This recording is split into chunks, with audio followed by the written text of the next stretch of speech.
நான் ஆல்ரெடி பணக்காரடா, நான் ஆல்ரெடி கோடீஸ்வரன். துறவிக்கு வேந்தனும் துரும்பு.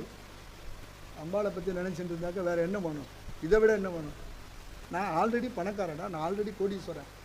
கோடிக்கணக்கிலே செல்வத்தை அருளுகின்ற ராஜராஜேஸ்வரியை பக்கத்தில் வைத்துக் கொண்டிருக்கிறேன். இதை வைத்த பின்பு அதெல்லாம் என்ன ஆகுது? வேணுங்கிறச்ச வரும் அப்படின்னு.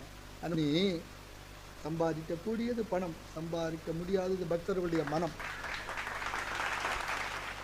கருணையின் ஊற்று ஒன்று கங்கை நகரில் பொங்குதோ, கலியுகத்து தோஷங்களை அடித்து செல்ல வந்ததோ, பரத்வாஜர் மகரிஷியின் சாயலிலே நின்றதோ, தாரணியை வழி நடத்த யோகமாயா கொண்டதோ, பரத்வாஜர் மகரிஷியின் சாயலிலே நின்றதோ, தாரணியை வழி நடத்த யோகமாயா கொண்டதோ.